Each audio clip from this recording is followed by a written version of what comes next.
David, ¿todo bien? Por suerte todo tranqui. Bueno, intentando ver, ¿no? De qué van los mercados.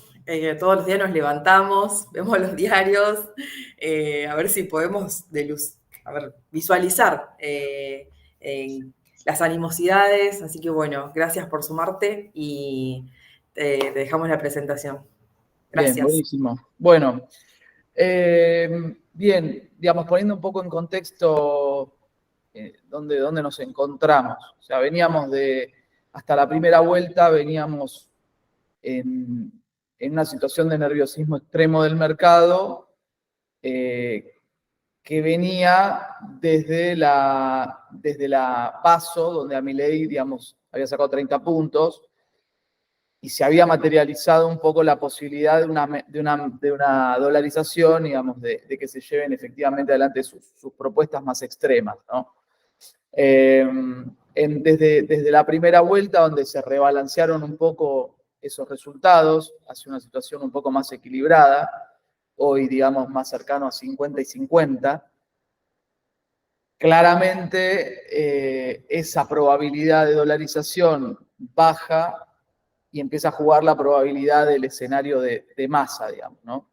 Entonces, y a esto se le suma, después del resultado, la actitud de Macri, digamos, por sobre Milei, donde se da este acuerdo, donde digamos, Milei un poco va al refugio de Mauricio Macri y Patricia Bullrich, no de Juntos por el Cambio, digamos, Juntos por el Cambio se disuelve en una actitud bastante individualista de Macri con Bullrich, y todo el resto del bloque prácticamente queda desperdigado, algunos llamándose a neutralidad real, otros a alguna neutralidad un poco más tapada, porque digamos en la práctica están o van a estar con Massa. Y entonces lo que empezamos a ver ahora es un Milei más, entre comillas, no moderado, sino más enmarcado en un Mauricio Macri que probablemente trate de sacarle las aristas más filosas a Milei en cuanto a su carácter y a su programa, y es un poco lo que estuvimos viendo en las últimas semanas. Entonces, ahora el escenario que está arriba de la mesa es un escenario básicamente binomial de 50 y 50, en un candidato que es Sergio Massa, digamos, y el otro Javier Milei, un Javier Milei, digamos, donde ahora su bandera ya no es más la dolarización a ultranza, sino es más el antikirchnerismo a ultranza, ¿sí? Entonces, en algún punto el mercado lo que ve de esta situación es, bueno, digamos, vuelvo a traer un poco a colación lo que implicaba la dolarización, lo habíamos charlado en la cola anterior, lo que implicaba la dolarización en términos de impacto de mercado, y decíamos, bueno, si uno lleva adelante la dolarización, digamos, de facto están desapareciendo todos los activos en pesos, por ende el mercado se pone nervioso, se acelera y hace desaparecer esos activos en pesos antes de que el fenómeno ocurra, como suele pasar en el mercado que se adelanta. Entonces, el solo hecho de que un candidato que propone la dolarización tenga una chance de ganar hace que el mercado se vuelva loco y el dólar valga 1.200 pesos, como llegó a valer, ¿sí? Sacado ese escenario de contexto, digamos, y rebalanceadas las probabilidades desde el resultado, y encima con un Milei coaptado por Macri, claramente el escenario se recalibra y el dólar se desinfla, que es lo que vimos en las últimas jornadas. El dólar de 1.200 es un dólar de Milei, directa o indirectamente generado por Milei, porque a veces el mercado o la gente lo interpreta mal porque por ahí desconoce el funcionamiento del mercado. Milei genera una corrida por la política que propone Milei.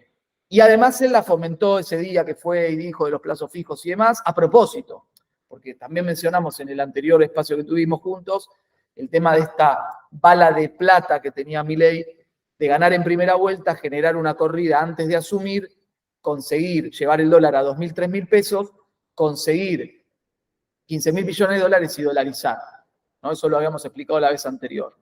Ese escenario que era el ideal para Milei no se dio, con lo cual ahora me da la sensación que lo más peligroso ahora de Milei es que no sabemos qué es realmente lo que va a hacer o lo que haría eventualmente ante una victoria. Ya era peligroso antes porque en definitiva uno lo que pronosticaba era, bueno, si este tipo gana, en el posterior momento a su victoria vamos a tener un descalabro macroeconómico fenomenal, producto de la política que él pretendía aplicar, que básicamente es una política muy radical. Ahora es peor porque de alguna forma el mercado ya no sabe qué va a hacer Milei. Entonces acá hay una coalición de 3 personas, porque, digamos, me parece que esa coalición es súper finita, más allá que tiene mucho apoyo en términos políticos, me parece que es muy finita. Y después ahora lo vamos a desarrollar un poco esto. Y me da la sensación de que ahora es un signo de pregunta. Entonces, vamos, muchachos, pongamos todas las fichas para ganar el 19, pero no tenemos gabinete, no tenemos plan económico y no sabemos qué vamos a hacer. Lo que sí tenemos es un antecedente. Mauricio Macri en el poder es pésimo gestionando, lo ha demostrado en su gobierno. Digamos, el tipo asumió, tuvo probablemente la oportunidad y el apoyo internacional más importante de la Argentina de los últimos 200 años, y el tipo, digamos, terminó con una tremenda crisis. El Fondo Monetario en Argentina, digamos, con una deuda de 50.000 palos, una deuda que hubo que reestructurar y que se reestructuró mal, y realmente una situación muy compleja. Entonces, cuando uno va a la práctica y ve la gestión de Macri, bueno, digamos, uno no se encuentra con cosas brillantes, se encuentra con cuestiones grises, con que sus armados son complejos, como que no hay una estructura clara. Entonces, ahora, si a Macri, con el antecedente de Macri, le subamos a Milei, que es una persona desequilibrada, bueno, a mí me da más miedo que antes, digamos, la situación, porque realmente creo que están haciendo todo un esfuerzo para llegar a diciembre, a noviembre, a ganar el balotaje, y después vamos viendo, digamos, vamos viendo cómo nos empezamos a repartir ese poder, porque en definitiva hay un acuerdo implícito de yo te apoyo, no hay ningún cheque firmado,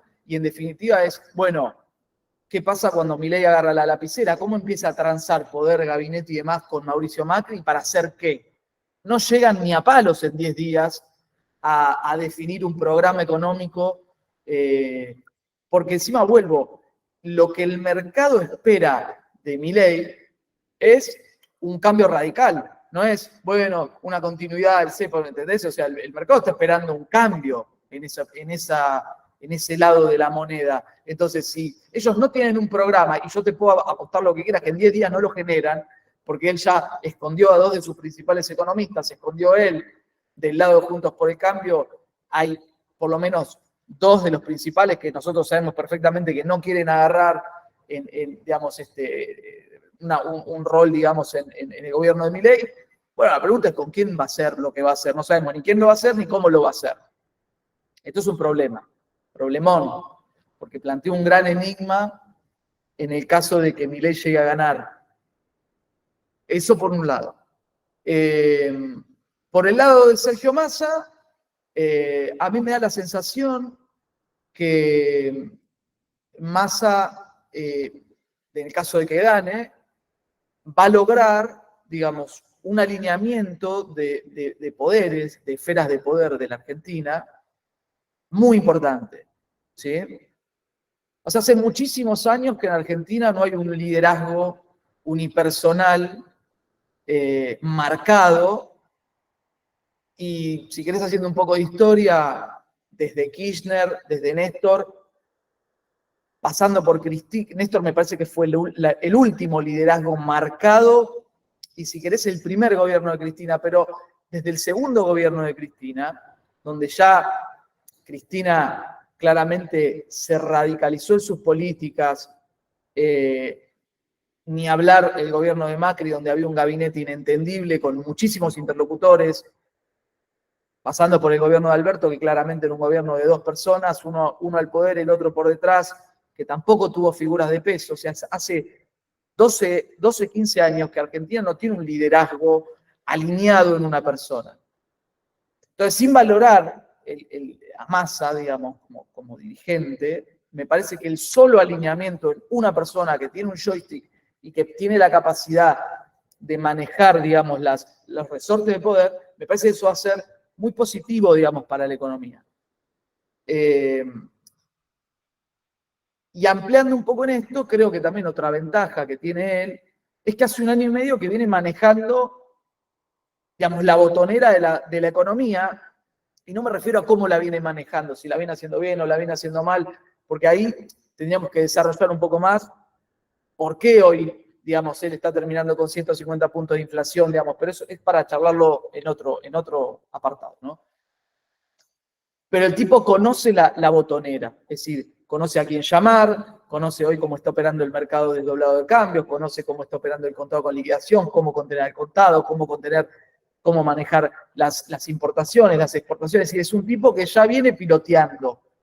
Entonces, su capacidad de ejecución y su capacidad de planificar el tablero con 1 año y medio de gestión encima es mucho más inmediata y le da una visión mucho más realista de lo que puede tener Milei, que ya de por sí, digamos, está devariando, pero llegando al poder va a necesitar, digamos, de un tiempo, y más sin conocer la gestión pública, va a necesitar de un tiempo, digamos, importante para poder encontrar más o menos dónde está la botonera de cómo responde el mercado. Entonces me da la sensación que Massa, digamos, va a tener la capacidad de alinear jugadores. ¿Qué me refiero? Alinear al sector empresario, que es un sector obviamente muchísimo más afín a Massa que a Milei, obviamente porque el empresario, digamos, se levanta y quiere seguir su negocio. Este es el empresariado, digamos, ¿no? El empresario no es tan, digamos, filosófico. Entonces, si vos sos un empresario y tenés una empresa con 3.000 empleados en Argentina, vos mirás para la izquierda y si sos el empresario y lo ves de esta manera, se te viene de la izquierda el kirchnerismo duro. Y si lo mirás para la derecha, está Milei ahí devariando con los 4 perros. Y vos decís, che, bueno, mirá, más vale que sigamos por acá porque el camino es finito. Esto es lo que pasa en el empresariado puertas adentro. Después, bueno, cada uno dice lo que le gusta decir en los medios, pero puertas adentro es así. No olvidemos que los empresarios del gobierno de Macri tienen un pésimo recuerdo, sobre todo por ciertas sensaciones de que Macri en muchas cosas le soltó la mano al sector que precisamente lo apoyó, que fueron los empresarios. Entonces me da la sensación que en ese sentido, entre el expertise de la práctica que está trayendo Massa, digamos, desde años o desde hace 1 año y medio, más el alineamiento de los empresarios, más esto que te digo, que es encontrar en alguien que pueda generar un programa de alguna forma con una persona que concentre, digamos, las decisiones, creo que eso puede dar vuelta muy rápidamente la ecuación. Y puede generar cierta reversión en los flujos de dólares que están presentes en Argentina desde los últimos, por lo menos desde 2018 para acá, ¿sí? Que es una reversión de flujos en dólares hacia el exterior. O sea, Argentina desde el 2018, cuando empezó la corrida de Macri en el 2018, hasta acá, el río, imaginemos que el flujo de capitales es un río, va hacia el exterior de manera sostenida. Entonces, toda la economía va trabajando y generando divisas, pero en el fondo el saldo neto por comercial o por fuga es hacia afuera. Entonces, claro, es muy difícil en ese contexto acumular reservas, es muy difícil en ese contexto dar previsibilidad, bajar la inflación, porque vos básicamente estás permanentemente fugando, ¿sí?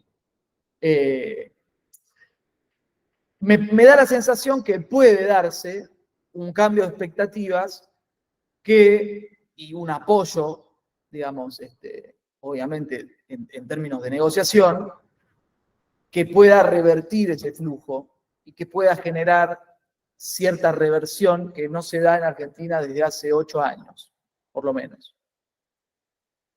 Entonces ahí, digo esto, estoy poniendo en contexto para entender por qué estamos viendo y por qué probablemente veamos ciertos movimientos en el mercado. ¿Cómo explicamos que el dólar haya bajado de 1.200 a 8.50? ¿Sí? ¿Cómo explicamos ciertos movimientos en los bonos, en algunas acciones? ¿Y qué esperar de aquí en adelante? Si se da esto que estamos viendo de que Massa pueda alinear, digamos, un poco la matriz y dar vuelta al flujo de dólares, bueno, es probable que el tipo de cambio se pueda mantener en estos niveles. Y creo que la clave va a estar en la devaluación del oficial, que probablemente se lleve a cabo en los meses posteriores al 19, probablemente diciembre, no creo que noviembre, por un tema técnico, no por lo del fondo, sino por otro tema técnico que tiene que ver con los futuros de dólar.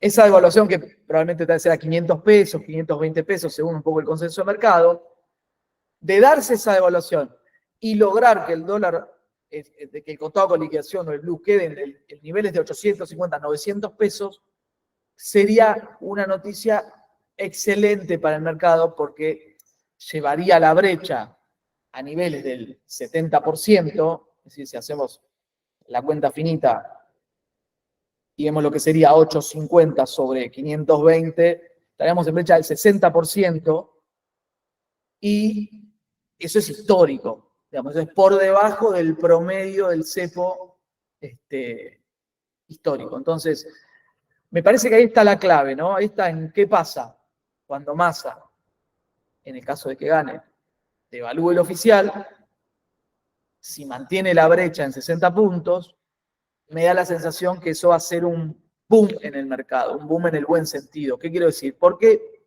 nosotros venimos hace 8 años siempre posicionándonos, imaginándonos un escenario pesimista. Entonces, se dolarizan todos los flujos, en general se buscan medios de salida de capitales por diferentes lados, las posiciones de carry prácticamente no existen, salvo para los regulados. Pero en el caso de que se dé un achicamiento de la brecha, el mercado inmediatamente lo que va a interpretar es, primero, los bonos vuelan. Es decir, los bonos soberanos van a volar. Probablemente ese fenómeno se adelante, pero los bonos van a subir. Los bonos en pesos van a subir. Todas las inversiones en bonos ajustables por ser, por ejemplo, porque van a comprimir los spreads. Los bonos en pesos a tasa fija lo mismo, porque en definitiva, si se reduce la brecha, en algún punto puede haber compresión de tasas a futuro, con lo cual eso te lleva a que los bonos en pesos se aprecien. Y vas a ver en esa señal de mercado muchísima gente tratando de hacer carry trade. O sea, es decir, de vender dólares para aprovechar la tasa y en algún momento recomponer esos dólares, o no, digamos, o tratar de llevar a cabo una inversión a tasa fija o a tasa variable, pero en pesos. En ese contexto, Argentina empieza a recorrer un camino que no recorre hace muchísimos años, y en donde probablemente en el medio de ese río que se revierte y que empieza a estar corriente a favor, se puedan tomar medidas dolorosas sin que generen un efecto tan negativo en actividad económica o en expectativas. No es lo mismo hacer un ajuste fiscal, como está planteando Massa, porque Massa, cuando vos lo escuchás, no te está diciendo, bueno, la emisión no genera inflación, como decía probablemente el ala más dura del kirchnerismo durante la elección de 2019. Ahora Massa te está diciendo, vamos a superávit fiscal, vamos a superávit comercial y acumulación de reservas.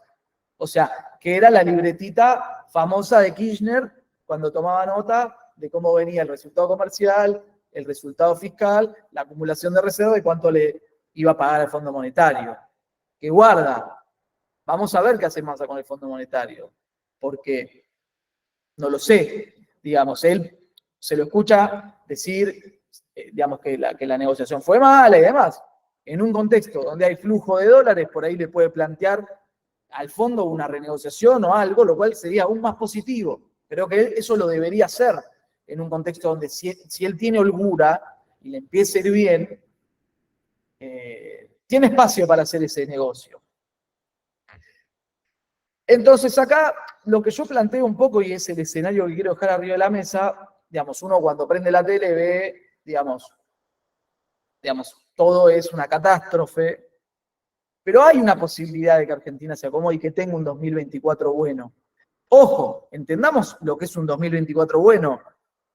Un 2024 bueno sería terminar con una inflación del 6% en diciembre del año que viene, o sea, arrancar con una inflación del 13%, que como venimos, empezar a llevarla gradualmente y terminar con una inflación en la punta del 6%, que es más o menos entre 90 y 100 anualizado, con relativa recomposición de flujos y otra situación en los activos argentinos. En ese contexto, Argentina podría empezar a encarar ajustes necesarios de la política fiscal y, bueno, y empezar a ponerse en un sendero un poco más de fondo, digamos, de fondo de crecimiento, porque si pasa esto, Argentina crece porque crece. No hay otra, digamos, posibilidad. O sea, en un escenario optimista, Argentina crece. Porque sí, porque ese exceso de dólares que no se va y se aplica internamente genera oferta, digamos, genera producción. O sea, funciona así, digamos, genera por decantación, genera un aumento de la actividad económica. Entonces, en general, en ese escenario optimista, yo creo que tiene grandes chances Massa de meterse en ese escenario optimista. Con lo cual, digamos, para plantear un poco, bajando este panorama a los activos, me parece que hoy es una muy buena oportunidad en activos argentinos dejar dólar, o sea, creo que los bonos soberanos están en niveles, para este escenario me parecen muy interesantes, con paridades que van entre 26 y 30% en diferentes tramos de la curva. Nos gustan los AL30, los GD30, los GD35, por ejemplo. Me parece que para lo que viene tienen que ser activos que les tienen que ir muy bien. Porque, bueno, también del otro lado, en una eventual victoria de Milei, creo que el mercado también puede interpretar, bueno, ganó, digamos, un ala un poco más pro mercado y demás, y puede también tener una suba. No sé cuánto podrán durar esa suba. Para mí, en el caso de una victoria de Milei, me parece un trading, digamos, me parece un trade, una posición en soberanos. En el caso de Massa, me parece una posición un poco más estructural, que se le puede dar un poco más de tiempo a esa posición, ¿no? En cuanto a los más valientes, también me parece interesante algo de carry, digamos, en fondos de pesos. Parece que eso puede andar muy bien. Piensen que la tasa está en 150 puntos nominal. Las letras, cualquier fondo rinde 120, 130% nominal anual. Así, si uno lo hace anualizado, le da más. Si uno lo hace efectivo, le da más. Pero, digamos, me parece una inversión que puede andar muy bien.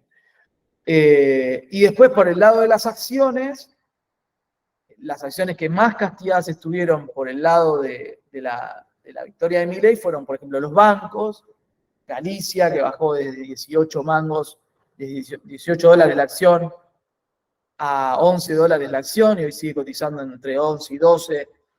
Me parece que en un caso de una victoria de Massa va a andar muy bien. Así que, nada, de darse ese escenario, creo que los activos, o sea, el trade que es longa Argentina por definición, que es soberanos, carry y acciones, me parece que tiene un buen bimestre, un buen trimestre por delante. No creo que sea un camino todo color de rosa, pero me parece que tiene una gran chance de pasar eso. Del otro lado, me parece una alternativa que va a ser muy inestable. Insisto, sin programa, no les da el tiempo para empezar a hacer correcciones, digamos, que no estén con un sustento, digamos, que no implique que políticamente se vuelva muy inestable, porque también pensemos que si vos empezás a tomar medidas, digamos, un poco desordenadas por el lado de Milei y enfrente tenés un tipo que ganó, que perdió por 2 puntos o 3 puntos, como probablemente pase si pasa, y tenés todo el peronismo enfrente, y no creo que te dé mucho el piné para bancarte, digamos, inestabilidad en términos de gobernabilidad política. O sea, entonces me da la sensación que ese escenario puede ser bastante inestable y tendríamos un verano bastante movido. Insisto, de corto plazo puede ser que el trade igual salga bien, pero no me parece como para tenerlo de mediano, ¿sí? Así que bueno, eso es un poco lo que vemos del mercado de estas últimas semanas y es un poco la explicación de por qué vimos la baja en el dólar y cierta recuperación en algunos activos, en algunos bonos y demás. Buenísimo, Ari, la verdad es que es súper claro. Rescato este comentario tuyo, ¿no? De cómo la falta de control de capitales y de medidas macroprudenciales inciden a lo que hoy estamos viendo.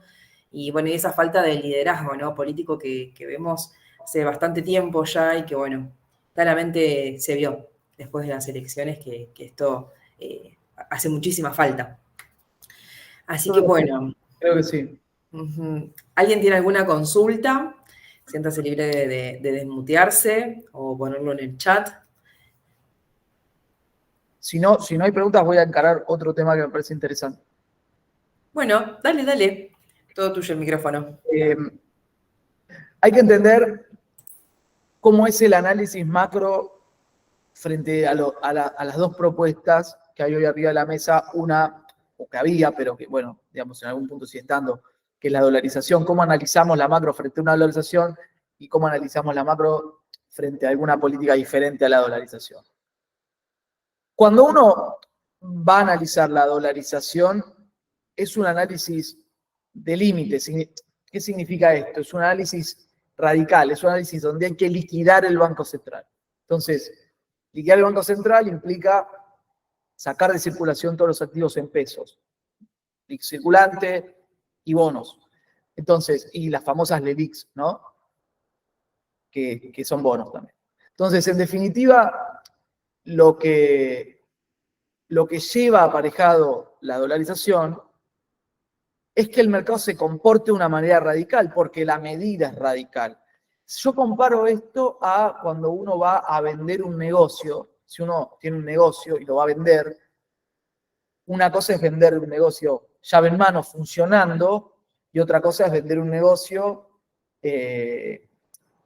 liquidándolo, es decir, vender la heladera, la máquina de cortar fiambre, el mostrador, por lo que valen, y otra cosa es vender un fondo de comercio, ¿no? Donde uno le muestra a la persona que le va a vender el negocio, bueno, mirá, facturo tanto, tengo estos clientes y demás. Uno es un análisis estático de la macro, donde empieza a contar poroto, reserva, LELIQ y demás, y hace una cuenta, y el otro es un análisis dinámico, que no necesariamente está atado a las restricciones extremas que tiene un análisis como la dolarización. Y voy a este punto por el tema de LELIQs. Por eso, bueno, ¿qué va a hacer Massa con las LELIQs?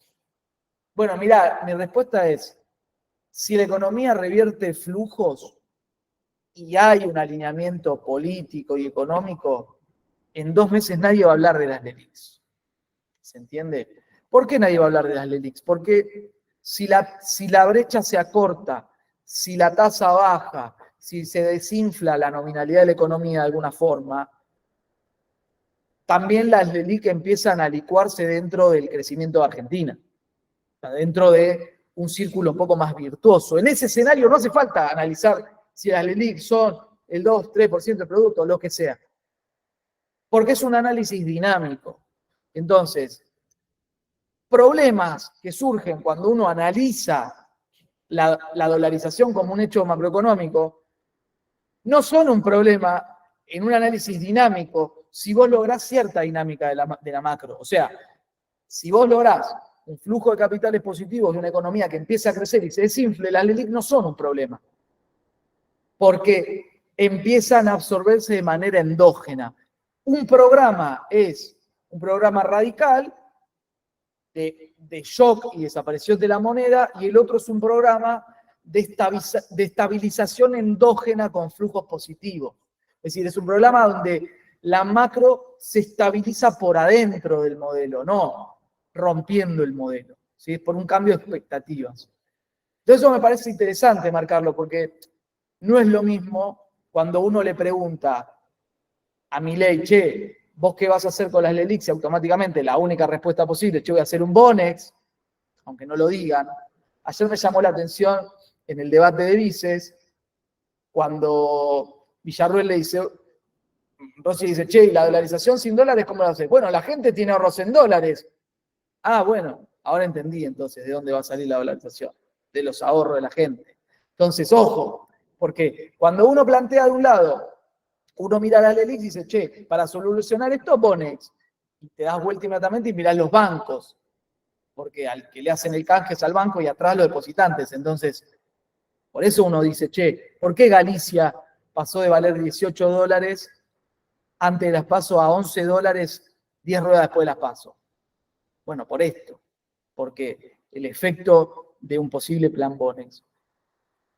En el caso de Massa, en una política un poco más dinámica, digamos, eso no es un análisis de esquina donde uno tiene que estar mirando la ley. Sí es importante, obviamente, que se dé este fenómeno de convergencia, porque si no, a ver, obvio que si vos no haces ajustes, no se te dan la reversión de flujo, no podés frenar la brecha y demás, bueno, es obvio que tiene una probabilidad de resultado malo lo de Massa, no es una ficha del 100%. Pero me parece que hoy está un poco más sesgado, ¿no? Para ese lado. Sí, definitivamente. Yo en lo particular estoy muy de acuerdo con esto que estás mencionando. Bueno, ¿alguna consulta, algún comentario? Todo es bienvenido.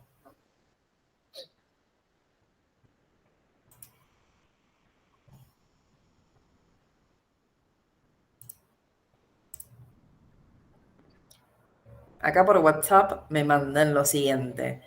Si crees conveniente desanclar posiciones en CDRs y pasar a bonos locales.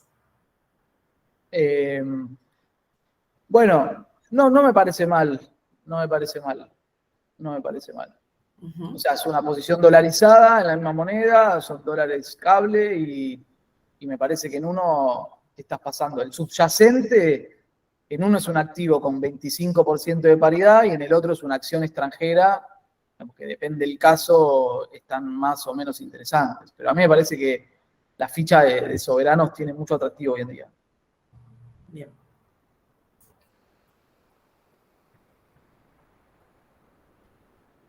Bueno, si no hay más consultas, Ari, te agradecemos un montón tu tiempo. La verdad es que la exposición estuvo súper clara.